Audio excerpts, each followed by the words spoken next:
je voudrais qu'on passe tout de suite au deuxième aspect de notre réflexion. Nous avons évidemment suivi tous avec une immense attention ce qui s'est passé ces derniers mois, notamment autour de cette loi du prix unique du livre numérique qui sera donc votée demain, définitivement. Cette proposition de loi sera donc demain adoptée. Vous savez, le ministre l'a redit, dans quelles conditions cette loi a été votée après beaucoup de discussions. C'était une garantie, je dirais, de base, un prérequis pour que les libraires puissent exister sur ce marché du numérique. Cela dit, une fois qu'on a dit cela et qu'on a déjà cette première assurance, il reste néanmoins que l'avenir demeure à construire et qu'aujourd'hui, on peut tout de même s'interroger sur la place des libraires français demain dans l'environnement que je vais décrire en deux mots. Nous avons affaire à trois géants, deux qui fonctionnent en système fermé, système propriétaire, Apple d'un côté, Amazon de l'autre. Cette année 2011 devrait être une année de conquête du marché, notamment du côté d'Amazon. Il y a donc ces circuits fermés dont nous sommes exclus. Et puis, il y a un système semi-ouvert, on va dire, qui est celui que propose ou que va proposer, dans une échéance qu'on ne connaît pas encore très précisément, Google, qui est la logique du cloud, du nuage, qui a beaucoup de séduction. Je crois qu'on l'a dit à quelques moments dans les discussions qu'il y a eu aujourd'hui, qui a beaucoup de séduction pour le consommateur, parce qu'il est quand même beaucoup plus facile de se brancher avec un mot de passe en permanence sur un nuage pour pouvoir retrouver l'intégralité de sa bibliothèque numérique plutôt que de charger des fichiers avec des DRM, on y revient.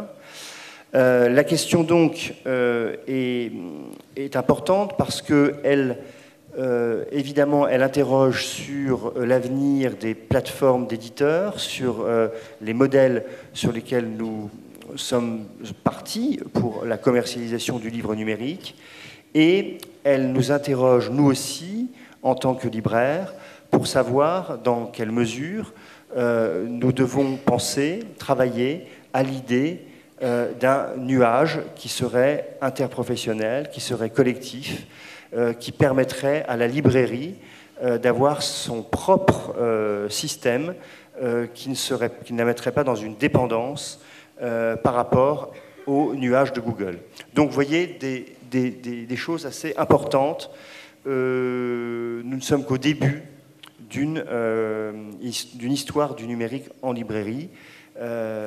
Et alors, je voudrais passer immédiatement la parole à Éric Falconier.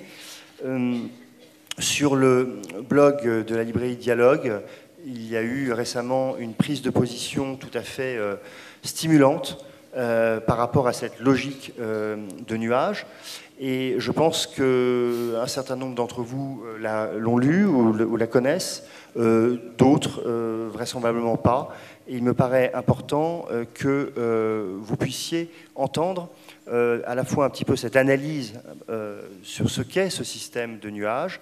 Tu essaieras de ne pas être trop long, Eric, et sur ce que tu peux en penser et proposer.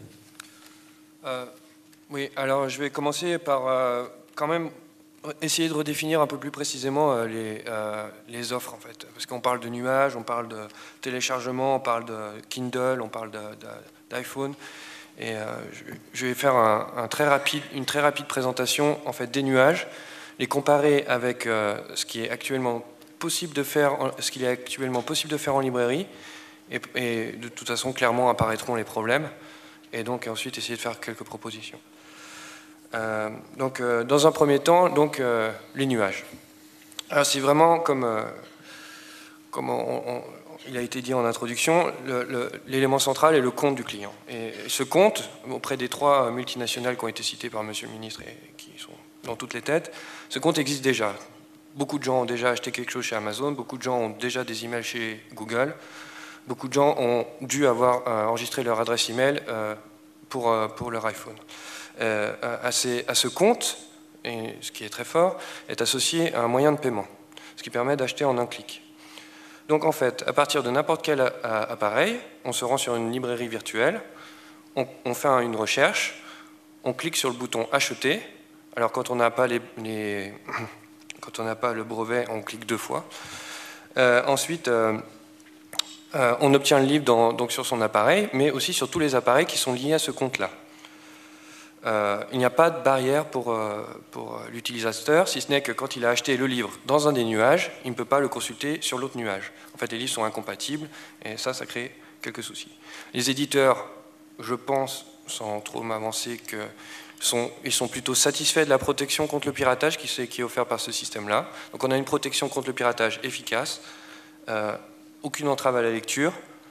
Il y a quand même quelques inconvénients. Bon, Apple, c'est pas disponible en dehors de l'écosystème Apple, donc ça est confiné à iPad, iPhone et iPod. Amazon, c'est beaucoup mieux, c'est-à-dire qu'on peut lire sur son Mac, sur son PC, on peut lire sur les téléphones Android et sur la plateforme Apple. D'ailleurs, je pense que Amazon vend beaucoup de livres et qui sont lus sur iPad. Voilà. Et Google, bien sûr, va rajouter la lecture en ligne. Et ce qui nous intéresse en tant que libraire, quand même, c'est-à-dire qu'on est à nouveau dans la boucle, alors que les deux autres nous excluent complètement de la boucle. Il y a aussi un inconvénient quand même, quelques inconvénients pour les lecteurs. Ils n'ont pas vraiment une notion, je dirais, de propriété, à défaut d'un autre mot. C'est-à-dire que c'est plutôt une licence qui peut être évoquée à n'importe quel moment, contre remboursement bien sûr, mais sans nécessairement le signaler au client. Et ironiquement, c'est arrivé, vous le savez tous peut-être, au livre 1984 sur la plateforme Kindle, qui a été retiré de tous les Kindle qu'il avait achetés contre remboursement. Voilà. C'est un peu comme si votre libraire, enfin si vous alliez chez votre client, vous preniez le livre dans l'étagère, vous laissiez un petit billet, mais chez tous vos clients à la fois, en une nuit, pratique. Voilà. Il y a quand même un petit avantage, donc le prêt dans ces systèmes-là est possible et fonctionne plutôt correctement. Voilà. Donc face à ces systèmes qui sont très pratiques pour les clients, qui sont disponibles sur tous les nouveaux supports, ou certains supports de marque, il y a le système qui est actuellement disponible pour les libraires. Alors c'est le téléchargement de fichiers qui sont souvent protégés par DRM. Alors comment ça se passe? On met un livre électronique dans son panier. Alors parfois il est intégré au panier des livres papier, parfois il est séparé, ça dépend des solutions techniques. Le libraire n'a pas accès au texte, le libraire passe un ordre de commande à son distributeur qui lui envoie des liens, et le libraire transmet ces liens au client. Et c'est là que s'arrête la relation, ensuite c'est du SAV, et c'est là que commencent les problèmes. Donc le client se retrouve avec un lien, il clique, donc le fichier arrive, donc, comme je vous l'ai expliqué, on ne sait pas où. Ensuite, si on arrive à repérer le fichier qu'il n'a pas de DRM, là ça marche très bien, c'est pas trop mal. Mais s'il a des DRM, alors là c'est une catastrophe, et donc comme je l'ai signalé plus tôt, 30%, 50% de SAV téléphonique qui dure 10 à un quart d'heure. Parce que, bien entendu, il y a les pionniers qui savent utiliser un ordinateur et qui se débrouillent très bien avec toutes les contraintes, mais on ne peut pas développer un marché qu'avec des pionniers, et on a besoin de rendre l'offre attractive pour tout le monde, et c'est clairement pas le cas. Il y a un petit avantage quand même, c'est qu'on a un peu plus la notion de propriété, c'est-à-dire qu'on a vraiment un fichier. Et alors là, quand il n'y a pas de DRM, il y a quand même beaucoup d'éditeurs qui vendent des livres sans DRM ou alors avec des DRM qu'on appelle sociaux, c'est-à-dire avec un marquage par email dans le PDF ou tout ça. Alors là, c'est vraiment bien parce que là, on peut vraiment utiliser le fichier comme on veut. Mais ce n'est pas forcément le cas pour tous les éditeurs et c'est plutôt l'exception. Donc on voit bien que d'un côté, on a une utilisation très simplifiée pour les nuages du livre, disponible sur tous les supports, synchronisé, c'est-à-dire on s'arrête à la page 17 sur son iPad, on le reprend à la page 17 sur son iPhone. Tout va bien, tout est bien. Et de l'autre côté, pour les libraires, un truc super problématique.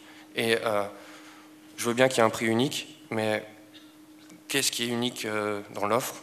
D'un côté, il y a un truc qui marche, de l'autre côté, il y a un truc qui ne marche pas. Alors peut-être qu'il oui, y a des réactions autour de la table et côté éditeur. Il faudra continuer après. Oui, juste, vous décrivez une situation qui est vécue. On sait les difficultés que pose la DRM. Maintenant,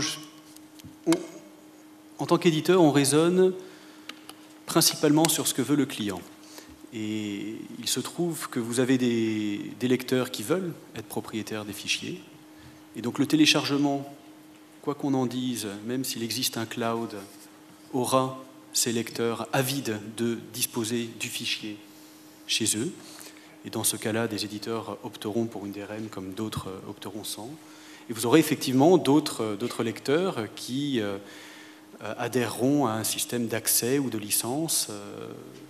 Donc le fichier n'est pas physiquement sur l'une ou l'autre l'un ou l'autre de leur appareil de lecture. Il faut tout de même voir qu'on a une expérience en France récente sur laquelle on travaille beaucoup avec les libraires qui offrent nos fichiers sous DRM. Et dans nos échanges avec ces libraires et dans nos échanges avec leurs prestataires de services, on apprend. On apprend à mieux travailler, à proposer des outils qui donnent des signaux tant à l'éditeur qu'au libraire, à quel moment la DRM a été activée par le client, enfin je vous passe les détails, pour justement d'autant mieux apprendre les usages de nos lecteurs et mieux répondre à leurs questions, mieux répondre à leur usage. Et finalement, vous allez voir qu'on n'a pas que une solution d'accès qui permettra à tout le monde d'être satisfait, d'avoir effectivement des fichiers qui ne sont pas copiés, donc plus besoin de les protéger. On va avoir vraiment des usages très différents qui vont nous être demandés par les lecteurs. Oui, moi je pense que le moment qu'on est en train de vivre en ce moment, enfin depuis quelques années, 3-4 ans, disons, de développement du numérique en France, et puis encore les 2-3 années qui viennent, c'est des mutations aussi importantes que celles qu'on a connues au début de la généralisation d'Internet à la fin des années 90. Rappelez-vous, à l'époque, on avait justement un navigateur qui était ultra dominant, et puis d'autres qui balbutiaient. Bon, le paysage a complètement changé, les technologies ont changé. Aujourd'hui, c'est vrai que c'est pas simple, c'est même encore plus compliqué par le fait qu'on a oublié de le dire, mais selon les formats de fichiers, eh ben les outils, les logiciels de lecture dans les tablettes fonctionnent ou ne fonctionnent pas. Il faut les adapter, il faut que chaque fabricant de tablettes adapte son logiciel aux évolutions des formats. Bon, bref, c'est le souk, quoi. Mais en revanche, l'opposition que vous évoquez entre les formats propriétaires des géants américains et puis les solutions un peu bricolo qu'on est en train de mettre au point en France, je nuancerai quand même, parce que d'une part, les éditeurs français, en tout cas la majorité des éditeurs européens, enfin en tout cas français, c'est sûr, pour l'instant, on résiste dans la grande majorité au fait de dealer avec Amazon, Apple et Google pour différentes raisons, dont la première est que leur confier la maîtrise de nos fichiers sans avoir la garantie qu'eux, ils respecteront le prix unique, qu'eux, ils respecteront toute une série aussi d'enchaînements techniques et commerciaux, on ne le fait pas. Puis le deuxième élément, c'est en effet les conditions de commercialisation qu'ils proposent, qui sont jugées comme pas terribles par les éditeurs et par les auteurs. Alors, donc, tout ça, ça va évoluer. Je pense qu'effectivement, fatalement, comme Amazon est déjà arrivé en Allemagne pour le livre numérique, il finira bien par arriver en France aussi. Mais on essaie de faire que ce soit à nos conditions et pas n'importe comment. Et sur les questions de DRM, je finis là-dessus. Moi, je fais effectivement partie de ceux qui sont contre les DRM cryptés et pour les DRM sociaux, qui permettent de faire plein de choses. Et ma conviction intime est que d'ici 1 an ou 2, c'est plié. C'est-à-dire que la majorité des éditeurs y viendront. Parce qu'aujourd'hui, il faut savoir que les DRM de cryptage, les outils de cryptage Adobe, je veux dire, on les craque en 3 secondes. Même pas un béotien peut télécharger le fichier qui permet donc ça sert à rien. Voilà, c'est aussi bête que ça. Donc c'est un peu un truc un peu fantasmatique qui est dans la tête des auteurs, en particulier en littérature générale, qui ont très peur du piratage et qui ne connaissent pas bien les techniques. À nous de les convaincre. Merci. Je vais peut-être passer la parole à Ronald Schild qui va devoir nous quitter un peu plus tôt. Oui. Oui, je crois bien que l'avenir, ça va être le nuage, mais la technologie n'est pas encore prête.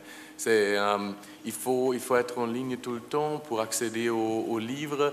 Et imaginez si vous achetez un livre il y a un an, qui n'est plus dans votre cache ou ailleurs, et vous êtes en avion ou en train, vous ne pouvez pas accéder aux livres que vous achetez avant. Alors, ça va être l'avenir, mais ça va prendre du temps. En ce qui concerne DRM, à l'IPRECA, on offre un DRM Adobe. Il y a des éditeurs qui insistent que nous l'offrent, mais on conseille normalement de ne pas l'utiliser, mais de choisir un DRM social, comme le watermark. Je ne connais pas le mot français. Mais filigrane. Filigrane. On les met dans les livres dans une manière visible et invisible, pas visible. Le filigrane visible, c'est pour démontrer qu'il y a une protection, que le lecteur est enregistré et qu'il y a des restrictions à copier le fichier. Même s'il n'y a pas de restrictions physiques, alors on peut copier et faire avec le fichier ce qu'on veut. Mais d'autre côté, il y a des filigranes invisibles, pas visibles, de manières différentes et plusieurs fois dans le texte. Alors, même si le lecteur ou le pirate trouve un filigrane et l'efface, ils ne peuvent jamais savoir s'il y a d'autres ou pas. Alors, en effet, c'est une protection beaucoup plus efficace que le DRM Adobe, que peut être craqué dans 3 secondes, 60 secondes. À moi, je prends 5 minutes, alors je n'ai pas tellement penché, mais ça va très vite. Si vous entrez sur Google Adobe DRM Crack, vous recevez 2 millions de résultats avec 3 vidéos pour le démontrer. Alors c'est une question de pratique. Mais avec le DRM social, le filigrane, on a fait des tests sur les sites pirates. On a testé 600 sites pirates. Si on trouve les fichiers avec un filigrane, avec un watermark, on n'a pas trouvé un seul. Alors, en effet, c'est assez sûr, parce qu'on le vend. 80% des éditeurs optent pour le DRM social, seulement 20% optent pour le DRM Adobe. Mais malheureusement, les 20% qui optent pour le DRM Adobe, ce sont les plus grands. Alors, la ratio des livres qu'on a, c'est de l'autre côté. Alors, c'est 80% sont protégés avec Adobe DRM et seulement 20% sont protégés avec DRM social. Mais pour terminer, on voit qu'il y a une relaxation, je dirais, auprès des éditeurs, qu'ils acceptent de plus en plus que le DRM social, probablement c'est plus facile, c'est plus confortable au consommateur. Merci. Je vois que Guillaume voudrait intervenir. Moi, ce que j'aurais tendance à dire, c'est, on a parlé du catalogue, je suis assez confiant sur le fait qu'on arrive à avoir un catalogue de qualité. On a vu avec le ministre qu'il y a un certain nombre d'éléments réglementaires qui sont aussi positifs. Il me semble que de notre capacité collective à trouver des solutions pragmatiques et concrètes sur ces notions d'ergonomie, avec ou sans DRM, dépendra notre succès à tous sur la vente de fichiers numériques. Je pense que c'est la question. C'est la seule. Parce que on a vu qu'il y a un certain nombre d'expériences qui ont été menées dans différentes librairies. Une fois que quelqu'un a essayé l'application Kindle ou l'application e-book, s'il compare avec tout ce qui a pu être fait dans nos librairies en France, la messe est dite. L'exemple de ce qui a été fait avec mon confrère est la raison exactement pour laquelle on ne l'a pas fait à date. Donc moi je suis le premier à dire c'est important que les fichiers soient protégés le mieux possible en fonction des ayants droit des auteurs. Maintenant, il est absolument pas envisageable de proposer une expérience à nos clients qui soit celle que vous nous demandez de faire. C'est juste pas possible. Enfin, c'est contre nature. Et donc là, il y a un sujet où il faut qu'on s'y colle parce que c'est juste central. Nous, on est en train d'investir plusieurs millions d'euros autour de nos stratégies numériques. Si on n'a pas résolu ce truc-là, on aura jeté quelques millions d'euros à la fenêtre. Et je pense que c'est faisable. Je pense que c'est faisable, mais il faut tous qu'on fasse un peu des compromis, qu'on trouve des solutions. Mais c'est vraiment central. En plus, Adobe, pour ceux qui ne connaissent pas trop, la licence pour installer ça sur un serveur, c'est 70 000 euros pour un serveur. Et après, ils prennent un pourcentage sur les ventes. Donc, c'est compliqué. Et si vous voulez négocier avec les gens d'Adobe, ils sont à Chicago et c'est pas très simple. Donc pour moi, c'est vraiment l'élément central. Si on arrive à régler ça, je pense qu'on a moyen de faire des choses intéressantes. Si on ne le règle pas, les 3 acteurs en question auront raflé le marché et ça sera bien dommage. Voilà. Peut-être Xavier, puis ensuite Eric reprendra la parole pour quelques pistes, je crois, d'amélioration. Oui, là, on a parlé des problèmes liés aux accès aux fichiers homothétiques. C'est vrai qu'on s'attend, quand on achète un fichier, de ne pas avoir beaucoup plus de difficultés que quand on achète un livre. Je pense qu'on peut sortir par le haut de ce type de problématique le jour où on ne vend plus des fichiers, qui sont finalement des produits assez basiques, mais qu'on s'oriente petit à petit vers une offre de service. À nous d'inventer, ou plutôt aux éditeurs d'inventer, ce que ça veut dire un service autour du texte et autour du contenu éditorial, mais on imagine bien que plus il y a de services liés à une offre, moins l'idée de pirater est pertinente. Donc je pense que on pourra peut-être parler tout à l'heure des premières expérimentations, par exemple d'abonnement à un contenu multi-titre, multi-éditeur, bientôt multi-distributeur, j'espère, grâce à Dilicom. On commence à faire des expérimentations dans ce sens, qui sont clairement un service d'accès plus qu'une consommation à l'unité. Donc ce genre de choses, il n'y a pas de raison que les libraires ne puissent pas vendre des accès. Et en plus, l'avantage souvent, c'est que ce sont des produits à valeur ajoutée, alors que sur les fichiers à l'unité, on a tendance à demander en tant que lecteur aux éditeurs de baisser des prix, parce qu'on se dit, par rapport à un livre, c'est quand même de moins bonne qualité. En plus, moi, sur mon smartphone ou sur ma tablette, j'ai l'habitude de payer 4 € maximum. Peut-être, je peux aller jusqu'à 9,99 €, mais enfin, bon. Parce que la valeur perçue par rapport à un livre papier, même si c'est de ça qu'on a envie tout de suite, est moins forte. Donc, si on ajoute des services avec, et si on les invente, naturellement, l'offre aura une valeur ajoutée qui fera que le besoin ou le plaisir de la voir en un clic sera secondaire. Et donc ça, j'espère qu'on sortira par le haut en proposant, en utilisant le numérique et les réseaux, finalement à leur juste valeur. Parce que si le numérique ne sert qu'à dématérialiser le livre, on sent bien que finalement, ça sert plutôt à dégrader l'offre éditoriale.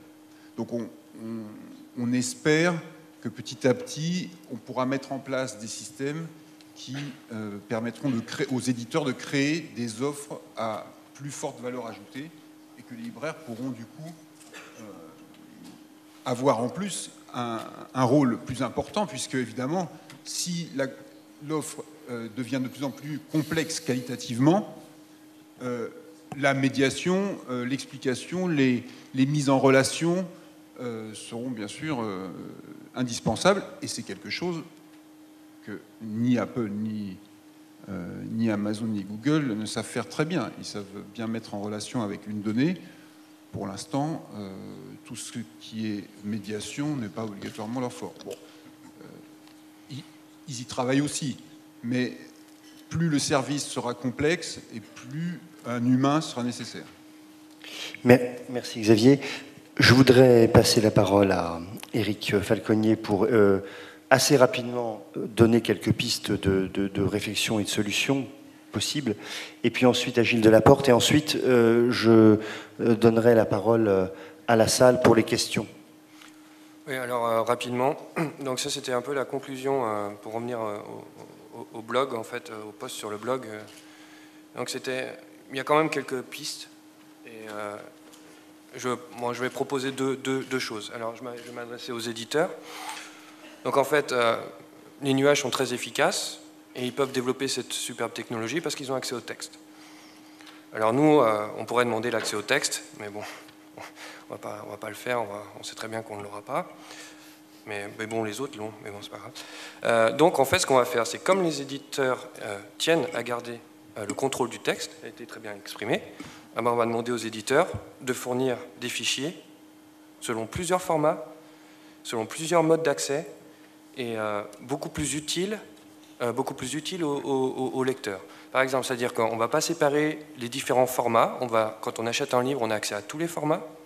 Et Xavier parlait d'offres enrichies. Et ben, par exemple, aux éditions Dialogue, parce qu'on a aussi une maison d'édition, pour le livre de Michel Serres, et ben, quand on achète le livre numérique, on a tous les formats et on a aussi accès au livre audio.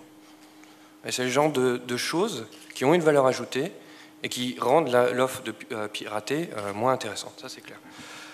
Et donc, une fois qu'on a développé tous ces modes d'accès au livre, une fois qu'en fait, au lieu que ça soit un nuage qui fasse le travail, ça va être les plateformes de distribution qui devront faire le travail pour nous, c'est-à-dire nous donner les moyens de vendre quelque chose d'attractif. Une fois qu'on a cette possibilité de vendre quelque chose qui a vraiment une valeur ajoutée, qui est vraiment attractif, et ben, à ce moment-là, on peut développer un protocole d'export des achats d'un client ouvert. C'est-à-dire qu'on pourrait imaginer des applications de bibliothèque virtuelle complètement qui peuvent être développées par un développeur qui a envie de gagner un peu d'argent sur la plateforme Apple, qui peut être développé par un libraire, qui peut être développé par beaucoup de gens. Et depuis ces applications, un utilisateur pourrait récupérer ses achats auprès des différents libraires, donc maintenir une diversité des points de vente, et pourrait accéder aux différents formats distribués par les distributeurs. Et donc pour rendre la chose vraiment fonctionnelle, par exemple, si un fichier est protégé par DRM, ça serait bien qu'il soit accessible en streaming, ce qui veut dire que par exemple, quand on a son iPhone, on prend l'application de bibliothèque virtuelle, notre application de bibliothèque préférée, pas celle du distributeur, pas celle du libraire, celle qu'on veut, on clique sur le livre et on peut commencer la lecture. Donc ça nécessite deux choses, je répète, je suis désolé de répéter, mais une amélioration de l'offre, une offre diversifiée, c'est-à-dire tous les formats disponibles, et du côté des libraires, un protocole ouvert, simple, d'export, qui permet aux développeurs indépendants d'interroger un compte d'utilisateur pour récupérer sa bibliothèque virtuelle et lui permettre la lecture. Et donc on aurait une espèce de nuage décentralisé qui nécessiterait une infrastructure beaucoup moins grande que celle des trois gros, qui n'obligerait pas les éditeurs, enfin qui permettrait aux éditeurs de faire ce qu'ils aiment bien, c'est-à-dire garder le contrôle des textes et de maîtriser d'avoir la maîtrise des fichiers, de la qualité des fichiers, mais alors à ce moment-là, il faut assurer sur la qualité des fichiers et la facilité d'accès.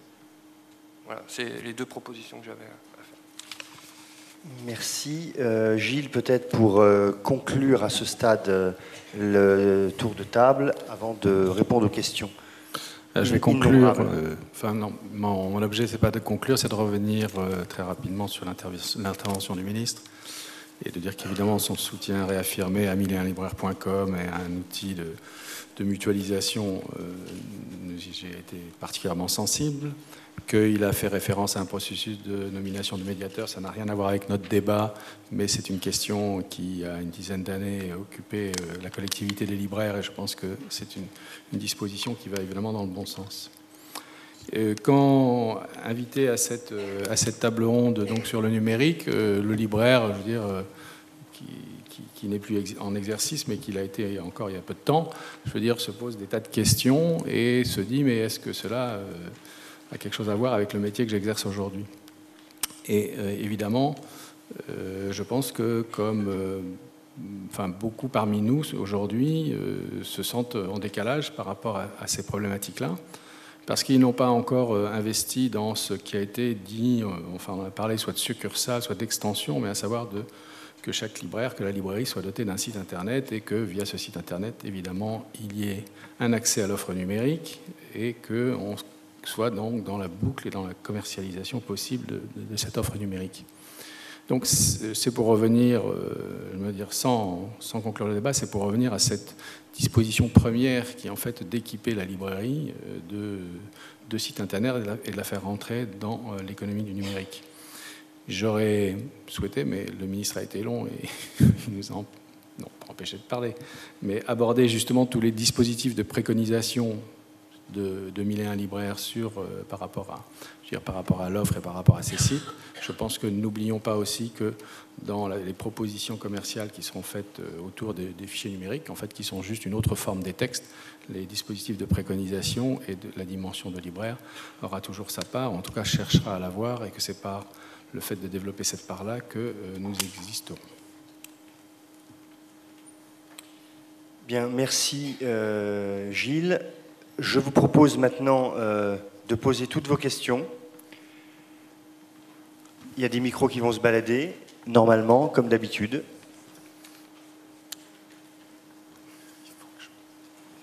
Et au revoir à Ronald Schild. Merci de sa présence parmi nous. Bon retour en Allemagne. Merci bien. Au revoir.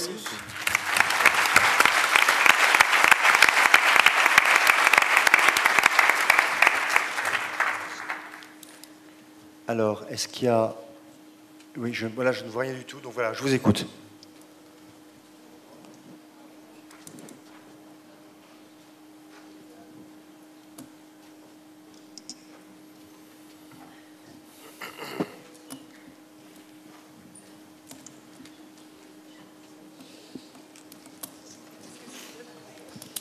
Alors bonjour, Romain Vachou de la librairie du Tramway à Lyon. Alors, en dehors du fait que les éditeurs combattent énormément ces trois grands groupes, en l'occurrence, on va parler d'Amazon, enfin, on va pas en parler, parce qu'on les combat énormément sur le livre virtuel, très peu sur le livre physique, ça c'est un autre débat. J'ai une question concernant l'idée de nuage qui ressemble pour moi, mais alors peut-être que je me trompe complètement, à une bibliothèque virtuelle. Quand on apprend qu'en parallèle, les grandes bibliothèques nationales sont en train de numériser tous leurs ouvrages, où sera l'intérêt pour un usager d'acheter ces livres numériques alors qu'il suffira pour lui d'avoir une carte de bibliothèque et donc d'avoir accès à ces livres qu'il ne paiera pas le même prix. Et de là, quel est l'intérêt de vendre les livres alors que, pour un libraire alors qu'ils seront disponibles dans les bibliothèques ?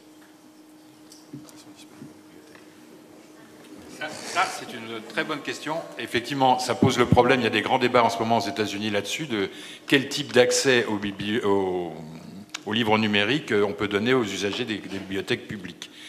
Effectivement, nous avons même eu des débats assez chauds avec des représentants des bibliothèques, entre libraires et éditeurs. Enfin, Guillaume était présent.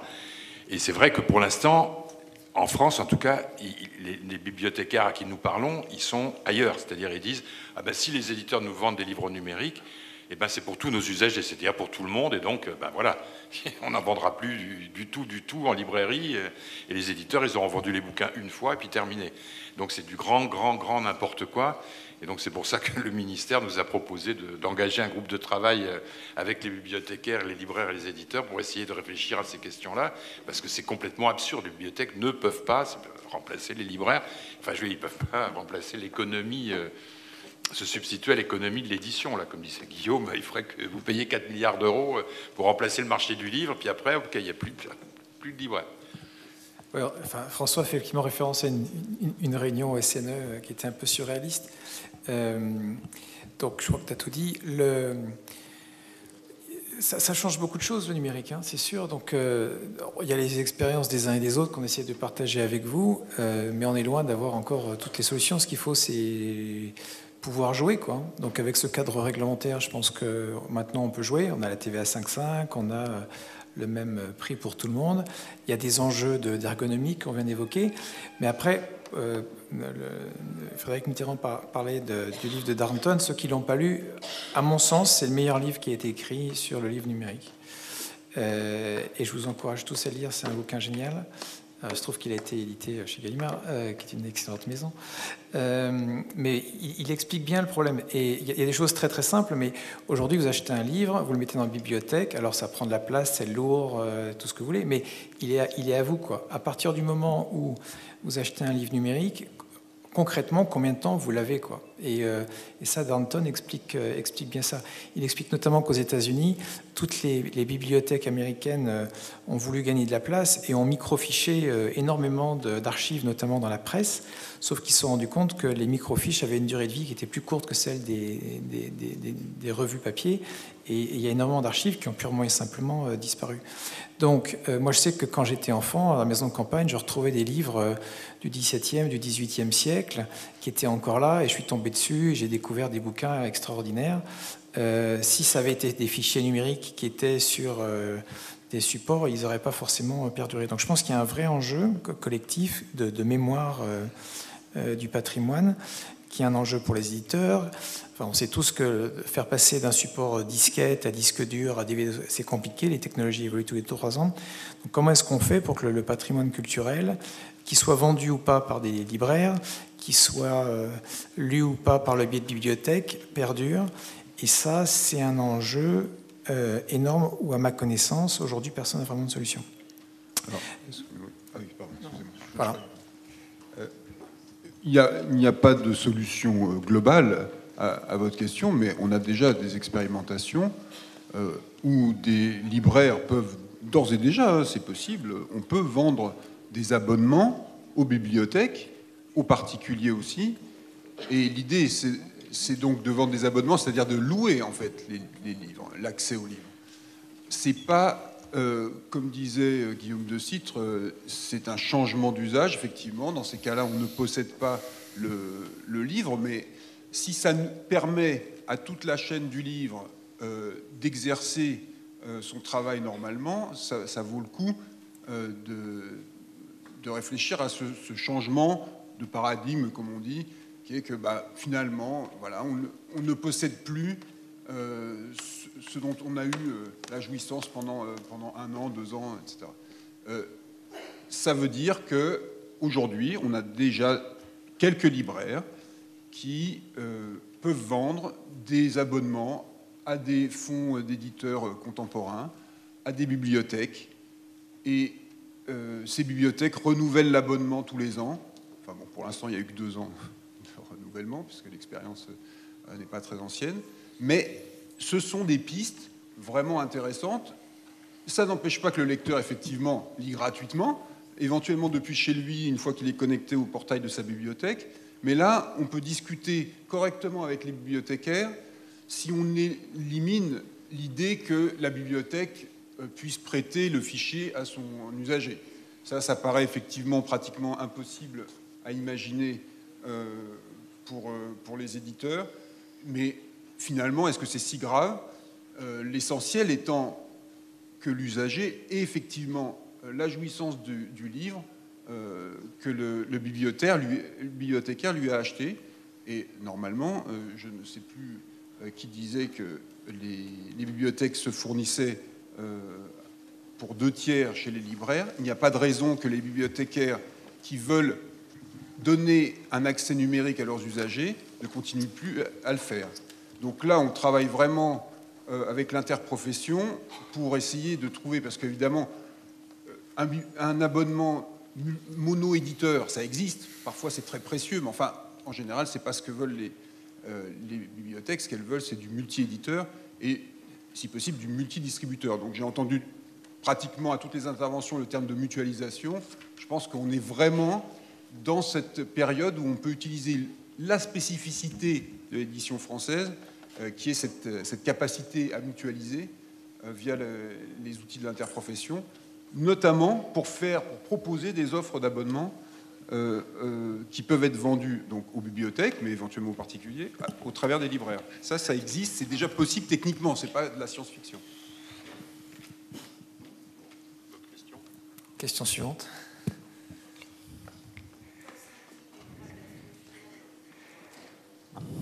Voilà, dans le micro, ce sera mieux. Est-ce qu'il y aura des droits de reversion à Sophia?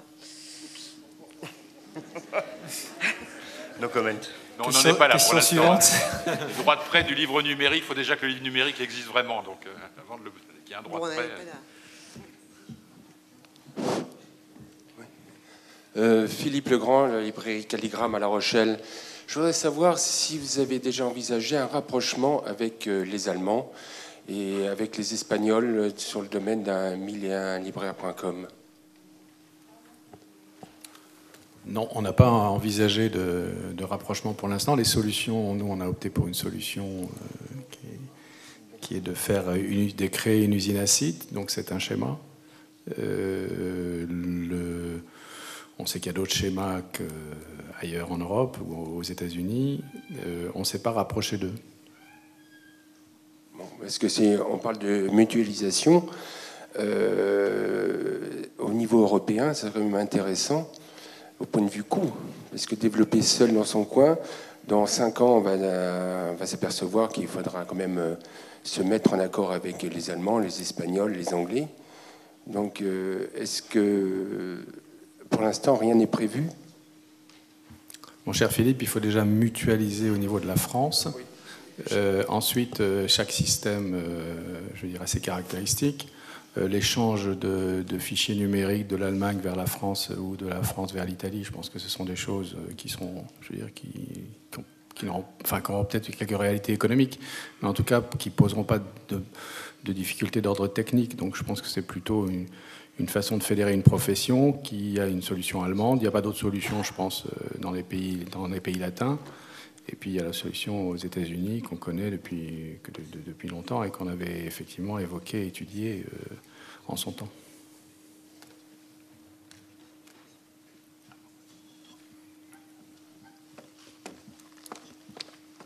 Bonjour, Anne Martel, librairie Martel à Amiens. Je voudrais savoir si vous avez des informations sur les opérateurs téléphones qui pourraient tout à fait envisager, puisqu'on est sur du livre numérique, des offres télé, on a déjà les journaux, on pourrait aussi envisager des offres bouquets, type France Loisirs, mais via le numérique. Est-ce que vous comprenez ce que je veux dire? Voilà. Oui, qui veut répondre? Eric? Je peux répondre du point de vue du diffuseur. Oui, on peut se douter que ça intéresse un certain nombre d'opérateurs de téléphonie mobile, voire de constructeurs. On parle d'Apple, on parle d'Amazon. Vous avez également Sony qui a annoncé sa plateforme de contenu multimédia intitulée Curiosity. Pour l'instant, à ma connaissance, ils n'ont pas approché les éditeurs français, mais ça ne saurait tarder. Maintenant, ce qui est intéressant dans cette situation, c'est que vous avez des acteurs qui disposent d'une clientèle, leurs abonnés, leurs adhérents. Vous avez cité les acteurs de téléphonie mobile ou France Loisirs qui disposent effectivement d'une clientèle d'adhérents. Donc force est de constater qu'ils vont développer cette stratégie pour s'adresser à cette clientèle et leur vendre des livres numériques en téléchargement ou en accès. Et ça pose la question pour la librairie indépendante, juste un mot, c'est de finalement proposer ce même type de service. C'est effectivement non seulement le catalogue et bien entendu la prescription sur laquelle la librairie est particulièrement avantagée par rapport à ses acteurs, mais aussi des services autour des appareils qu'utilisent vos lecteurs, à savoir effectivement des sites marchands, des sites de services, où le libraire va même agréger à l'offre les vidéos, les podcasts autour de telle œuvre ou autour de telle rencontre d'auteurs. Donc finalement, cette situation peut être comparable à ce que la librairie indépendante peut proposer si vous-même vous vous rapprochez d'un certain nombre de ces acteurs, constructeurs et ou opérateurs, chacun faisant son métier et apportant une contribution décisive pour être concurrentiel par rapport aux trois gros. Oui, disons que c'est en cours d'évolution aussi cette affaire-là, parce que vous vous souvenez qu'il y a 3-4 ans, les 3 opérateurs, enfin 2 en tout cas, de téléphonie en France avaient lancé de façon extrêmement agressive leurs propres tablettes de lecture pour vendre à la fois des abonnements et des livres électroniques, de façon agressive parce qu'en court-circuitant complètement la librairie et puis en traitant les éditeurs comme des fournisseurs de contenu qu'on paierait quand si on avait le temps. Bon, ça a été un échec complet, très rapide, donc ils ont tous renoncé. Et maintenant, on en a vu un, par exemple, qui est revenu vers les éditeurs et vers les libraires, et vers le SLF en particulier, pour dire peut-être ça serait intéressant qu'on réfléchisse ensemble, calmement, tranquillement, à notre intégration, notre participation à une chaîne du livre numérique qui respecterait les auteurs, les éditeurs, les libraires, et en particulier donnerait toute la place aux libraires indépendants. Donc je ne sais pas où ça va déboucher, mais en tout cas ça part d'un bon sentiment, et ça montre que là aussi, il faut être présent un peu sur tous les fronts, mais rien n'est acquis, rien n'est figé, qu'il y a mille et une façons d'agir, et que même des acteurs a priori, enfin en tout cas comme ceux-là qu'on voyait comme des gros méchants, ils peuvent aussi un peu évoluer. Alors je ne dis pas les Américains, mais les Français. On est vraiment au carrefour de deux mondes, hein. Donc personne ne sait ce qui va se passer. C'est-à-dire que on est au monde du numérique, donc la techno, et puis on est au monde du livre. Et quand vous regardez aux États-Unis, Apple a très bien réussi dans le monde de la musique numérique. Ils sont complètement gaufrés dans la vidéo numérique. C'est Netflix qui a gagné. Et ils avaient complètement ouvert leur plateforme pour le livre numérique aux États-Unis, pensant qu'ils allaient rafler la mise. Et ils sont fait bananer par Amazon et par Barnes & Noble, qui a, je crois, encore maintenant une part de marché plus importante qu'Apple sur les plateformes Apple. Donc c'est pas si simple, en fait. C'est pas si simple. Vendre des bouquins, je pense que vous êtes tous bien placés pour le savoir, c'est pas si simple. Quand on vend du téléphone mobile, on a 30 mobiles différents. Il y en a 5 que tout le monde s'arrache et les autres, on essaie de les placer parce que le fournisseur fait une meilleure rétrocommission dessus. Dans le monde du livre, il y a 600 000 livres. Il en sort 70 000 nouveaux tous les ans. Il y a 8 000 éditeurs. Enfin, c'est un métier, quoi. C'est pour ça qu'on est là. Par contre, la techno, c'est pas forcément la compétence de base du libraire. Donc, c'est pas gagné non plus. Donc, il y a un enjeu, quoi. Mais factuellement, nous, on opère le site de Rue du Commerce et de la Page pour le livre. Ils vendent des tablettes. Ils pourraient vendre du livre numérique. Il y a plein de gens qui peuvent. Enfin, il y a plein de gens qui a du trafic. Facebook pourrait vendre du livre numérique. Je veux dire, ils ont 600 millions de personnes qui sont connectées. Après, est-ce qu'ils ont envie de le faire? Est-ce que je sais pas. Donc là, c'est assez ouvert en fait. Ça va pas être ouvert pendant très longtemps. Mais personne ne sait vraiment comment ça va se passer. Et vraiment, encore une fois, regardez Apple. Ils ont gagné dans la musique, ils ont perdu dans la vidéo, ils sont en train de perdre dans le livre. Donc, qui gagnera en France dans le monde du livre numérique? Personne ne sait. Mais c'est maintenant que ça se joue. Et notamment sur les notions d'ergonomie et de catalogue. Oui, autre question. Oui, donc Isabelle Collin, librairie Quai des Mots à Épinal. Je suis aussi présidente de l'association des libraires indépendants de Lorraine. Je vais me permettre de revenir à des considérations un petit peu plus basiques, sans poser vraiment une question. La question que je me pose actuellement à moi-même est à ma librairie, qui est une librairie moyenne, c'est-à-dire au-delà d'1 million d'euros, sans être bien sûr une grosse librairie. Et c'est là qu'est notre problème, c'est que je suis consciente de l'intérêt d'être sur Internet, d'avoir un site, puisque je suis adhérente à 1001libraire.com, consciente d'être sur Facebook, Twitter, etc. Mais je n'ai personne qui peut le faire actuellement dans la librairie. Je n'ai pas les moyens d'embaucher quelqu'un à mi-temps qui puisse le réaliser, à part y passer mes nuits moi-même, et j'y passe déjà pas mal de temps. Je ne vois pas matériellement, pour le moment, comment investir dans une personne compétente et avoir l'argent suffisant pour le faire. Vous dire que le numérique, après, c'est l'étape du dessus, bien sûr, j'en suis consciente. Bon, c'est simplement une remarque, mais je pense que mes collègues libraires doivent tous se poser la question. Je le vois tout du moins en Lorraine. Alimenter 1001libraire.com, alimenter Facebook, alimenter, ça demande un temps énorme. Et je ne peux absolument pas le demander à mes libraires qui sont déjà à 100%, il me semble, de la rentabilité qu'ils peuvent fournir dans la librairie. C'est vrai que la librairie et son économie, je veux dire, fait que tout est très tendu. Les conditions économiques, mais aussi, comme vous le dites, la capacité à dégager des ressources pour assumer d'autres fonctions. Et en même temps, ça sera peut-être une nécessité, probablement une obligation de le faire. Alors on pourra toujours dire que c'est au détriment de ce travail de libraire sur le terrain, et puis il y a toujours la question derrière de savoir est-ce que véritablement il y a une économie. Ça coûte, mais il y a un investissement, mais derrière le retour est évidemment aléatoire. Alors je pense qu'aujourd'hui, une librairie doit se donner les moyens de communiquer vers l'extérieur et que finalement, elle se tourne vers ses clients. Elle a un nouvel outil qui est un site internet et après tous les réseaux sociaux pour se tourner vers ses clients, et que ça, c'est quand même une problématique commerciale, et que de toute façon, elle maintiendra son chiffre d'affaires comment dirais-je, en investissant ces nouvelles formes de relations clients. Elle ne pourra pas en faire l'économie.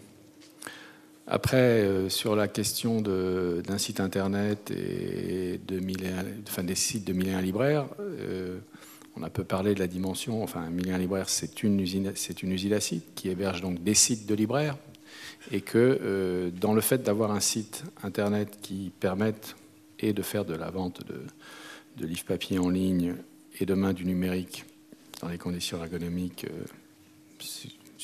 satisfaisantes, ou en tout cas qui ne soient pas trop en déflation par rapport à la concurrence, il y a des options techniques qui doivent permettre à un libraire d'avoir un site qui, tout en étant personnalisé, aura des fonctions qui permettront aux libraires au lieu de passer 1 heure ou 2 heures, ou d'avoir un webmaster à mi-temps, comme certaines librairies ils peuvent l'avoir, voire à temps complet, de pouvoir faire ce travail dans des conditions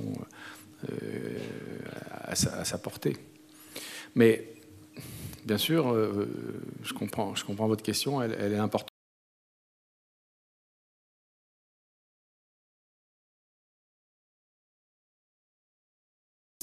Ces nouveaux lieux de commercialisation, ou en tout cas de commercialisation du livre ou du texte.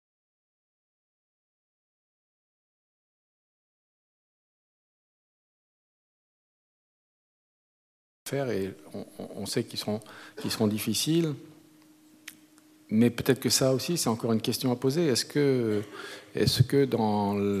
alors je vais me dire, c'est un peu un tic de libraire ça, mais est-ce que dans la reconnaissance du qualitatif, il ne doit pas y avoir justement cette capacité à investir de nouveaux outils, à investir sur ces outils, à investir en qualité sur ces outils? Pour préciser la chose, Gilles, moi je crois qu'il y a 2 choses. C'est qu'il faut, c'est aussi aux outils mutualisés comme le 1001 et aux éditeurs et à leurs diffuseurs de faciliter la vie des libraires pour le mieux utiliser Internet et qu'ils ne soient pas obligés d'y passer des heures et des heures. Donc effectivement, d'une part, au niveau de 1001 libraires, je crois savoir que les sites que vous pouvez y construire grâce à l'usine à sites, ça va être le mode d'emploi, disons, va être suffisamment simplifié pour que ça ne prenne pas des plombes et qu'en même temps chacun puisse personnaliser. Et puis l'autre point que je n'ai pas évoqué, c'est au niveau des diffuseurs et des éditeurs, c'est ce qu'on appelle les métadonnées associées au livre, papier ou numérique, peu importe. C'est que vous l'avez dit au début, nous commençons à produire, pour nos propres sites, mais pour nos bases de données, des quantités d'informations sur chaque livre qui sont formidables. Je veux dire, les tables des matières, effectivement, des introductions à feuilleter, des vidéos, des compléments. Aujourd'hui, ce qu'on a pour chaque bouquin, et moi je peux en témoigner pour ma maison, pour des centaines de titres, on a comme ça des dizaines à chaque fois d'éléments enrichis, de sites web correspondants, de sites compagnons, de tout ce qu'on veut. Bon, et moi, ça m'a fait rager que depuis des années, tout ce matériau extrêmement riche, justement, ne se retrouvait pas suffisamment chez les libraires en ligne parce que les tuyaux pour arriver entre nous et eux n'existaient pas. Donc aujourd'hui, mettons, Interforum a pris les choses de droit par les cornes, et puis la grande base de données qui a été constituée par les éditeurs du groupe, maintenant elle va être rendue accessible avec tous ces enrichissements, ou du moins une partie significative, je l'espère, aux libraires en ligne, à commencer par 1001 évidemment, mais à tous ceux qui voudront piocher là-dedans, s'ils aiment bien tel éditeur, tel bouquin, tel truc, qu'ils sachent. Alors, ça n'existe pas encore à ma connaissance vraiment, tous les éditeurs y travaillent, tous les groupes y travaillent, mais l'idée c'est qu'à terme, ce truc-là existe selon des métadonnées normalisées en Onyx, et à ce moment-là, voilà, la vie des libraires changera. Mais ça peut aller assez vite. Boulot technique, en fait, ce sera les distributeurs qui devront l'assumer, et pas les libraires. Voilà. et l'interprofession, évidemment, les outils interprofessionnels qu'on se donnera. Mais normalement, ce que vous devrez, vous, investir, effectivement, et ça, c'est sûr, c'est votre temps. Mais si vous n'aviez que ça à investir, ce serait déjà bien. Et donc, nous, normalement, notre boulot, c'est de se charger du reste. Autre question? Oui.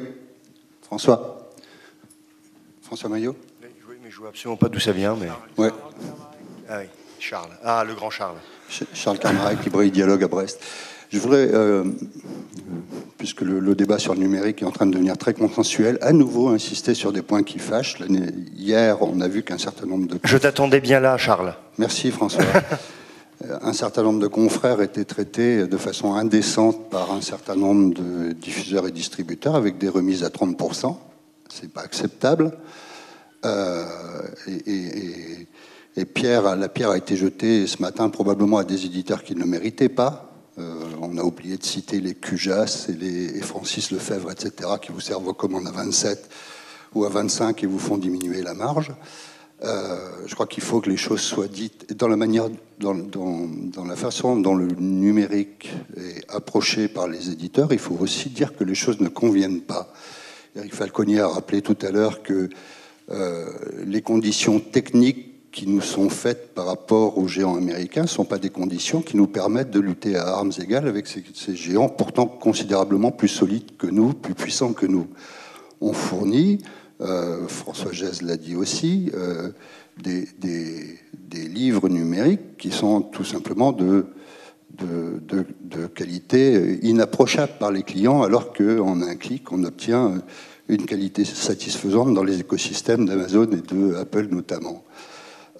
Donc, on ne peut pas continuer à voir les éditeurs donner à Apple le livre de Jacques Attali, Nous serons tous ruinés dans 10 ans, je crois, si sa mémoire est bonne, chez Hachette, dans des conditions satisfaisantes, pendant que nous, on nous donne un fichier numérique bardé de DRM et inutilisable, et par nous, et par nos clients, ou en tout cas, s'il est utilisable par nous, il n'est pas par nos clients, et nous expose à des 25 minutes ou des 30 minutes de SAV. C'est clairement pas possible.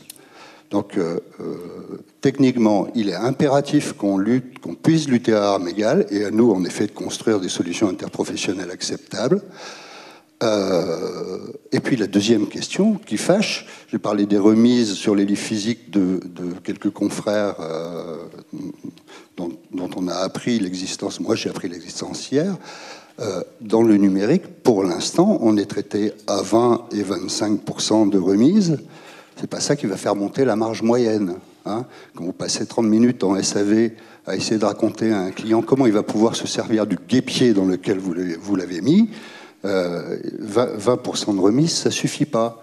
Avec 20% de remise, je vous assure que je ne paye pas Eric Falconier, clairement. Donc, on ne peut pas accepter le discours des éditeurs qui consiste à nous dire c'est le début, c'est beaucoup d'investissement pour nous, c'est difficile, et donc il faut vous contenter de la portion congrue. C'est difficile pour vous, c'est encore plus difficile pour nous, et ça nous coûte au moins aussi cher. Merci Charles de ton intervention, à laquelle je m'associe évidemment, mais je peux laisser peut-être Éric ou François. Ouais, enfin, moi je suis d'accord, je considère qu'il faudrait des remises qui soient supérieures à ça, sans doute au moins de 30. Tout ce qu'on peut quand même dire, c'est qu'effectivement, on l'a vu, là, on l'a suffisamment vu cet après-midi, on est sur un marché complètement balbutiant, avec une TVA qui n'est peut-être pas la TVA qui sera la bonne dans un an, enfin, croisons les doigts. Donc pour l'instant, il y a zéro économie. Tous les efforts qu'on fait, c'est parce que chacun, vous, libraires, nous, éditeurs, les distributeurs, on veut s'approprier ces technologies parce qu'on sait qu'elles vont jouer un rôle décisif dans les années qui viennent. Mais aujourd'hui, il y a zéro économie.